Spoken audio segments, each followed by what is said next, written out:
নমস্কার বন্ধুরা, কেমন আছেন সবাই? আশা করি সবাই ভালোই আছেন। আজকের নতুন একটা রান্না করে দেখাচ্ছি আপনাদের সামনে। এটা হচ্ছে কাতলা মাছের রেজালা। তা কাতলা মাছের রেজালা করার জন্য আমি পেঁয়াজগুলোকে ভালো করে একটু কেটে নিচ্ছি। এবার পেঁয়াজগুলো কেটে নেওয়ার পর আমি মিক্সিতে গ্রিট করব বা গ্রিটারে গ্রিট করে নেবো।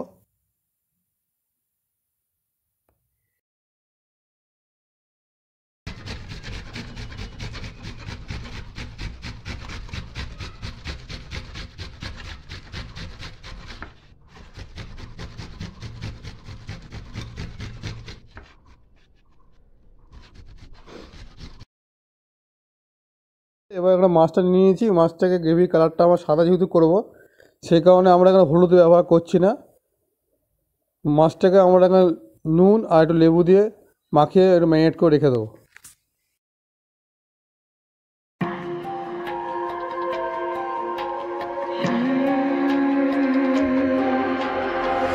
See it on my face, I made up my mind. Not another day, you're on borrowed time. Let me get away, yeah I'm running, yeah I'm running. কড়ার মধ্যে তেল দিয়ে নিচ্ছি। তেলটা একটু গরম হয়ে যাওয়ার পর আস্তে আস্তে মাছগুলো একটু ভেজে নেবো। মাছগুলো ভেজে নেওয়া একটু হালকা একটু কড়া করে মাছগুলো ভেজে নিচ্ছি। মাছ ভাজার তেলে দিয়ে দিচ্ছি একে একে তেজপাতা, দারুচিনি, এলাচ আর লবঙ্গ। এগুলো দিয়ে নেবো, দিয়ে একটু হালকা করে স্টিয়ার করে নেবো। স্টিয়ার করে নেওয়ার পর এর মধ্যে আমরা দিয়ে দিচ্ছি কি, এর মধ্যে আমরা পেঁয়াজ দিয়ে দেবো।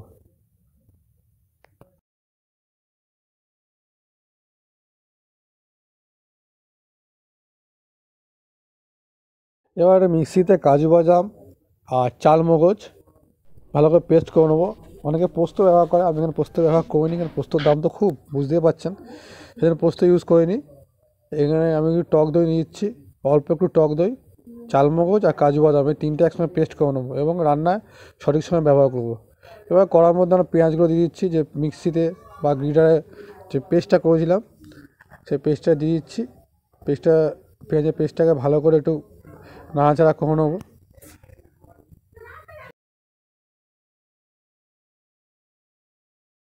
এখানে দিয়ে দিচ্ছি কাঁচা লঙ্কাগুলো দিয়ে দিয়েছি, আর কাঁচা লঙ্কা দেওয়ার পর একটু ভালো করে একটু স্টিয়ার করে নেওয়ার পর দেখুন হালকা একটু অল্প তেল ছেড়েছে।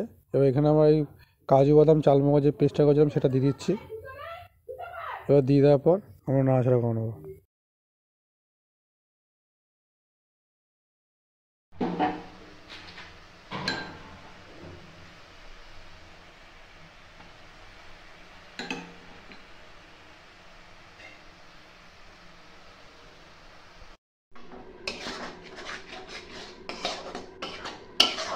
গ্রেভির কালার সাদা সাদা হয়ে এসছে, গ্রেভি থেকে হালকা হালকা তেল বেরিয়ে এসছে।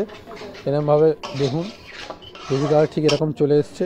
এবার গ্রেভি থেকে অল্প অল্প তেল বেরিয়ে এসছে, যে ন্যাচারাল যে গ্রেভি যে তার তেল রিডিউস করা সেটা বেরিয়ে এসছে। এবার এর মধ্যে আমরা গোটা টমেটো দিচ্ছি। টমেটো আপনারা চাইলে পেস্ট করে দিতে পারেন, কিন্তু আমরা গোটা টমেটো ব্যবহার করেছি দুটো।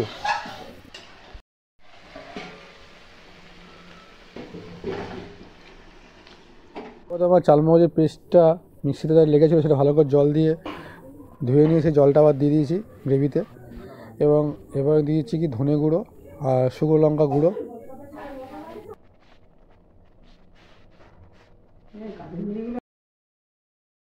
মাছটাকে আমরা নুন দিয়ে ম্যারিনেশন করেছিলাম, তাও আমি স্বাদ অনুযায়ী নুন দিয়ে নিচ্ছি।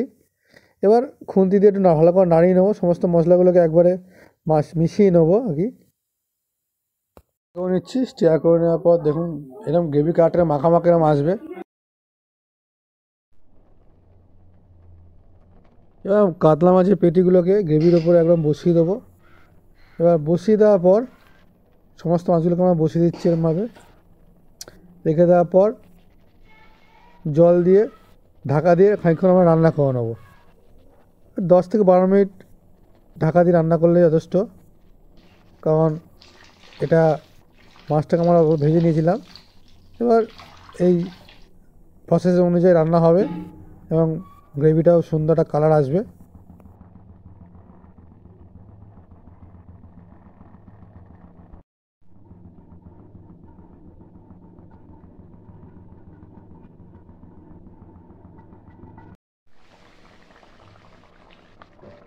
গ্যাসের ফ্লেমটা হালকা লো করে আমরা এখানে একটু দিচ্ছি গরম মশলা আর ধনেপাতা ছেড়ে দিচ্ছি।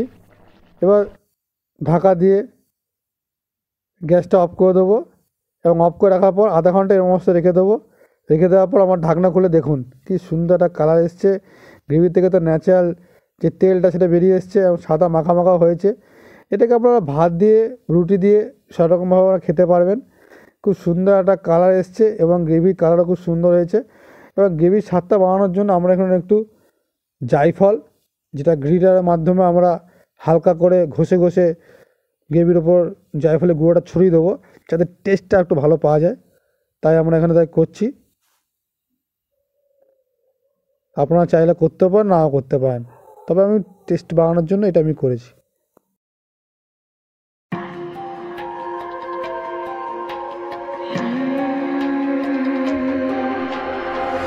See it on my face, I made up my mind. Not another day, you're on borrowed time. Let me get away, yeah I'm running. দেখুন কি সুন্দর হয়েছে। এটা আপনাকে রুটি ভাত দিয়ে দুটোতেই জমে যাবে। তো অবশ্যই ট্রাই করে দেখবেন, খুব ভালো লাগবে।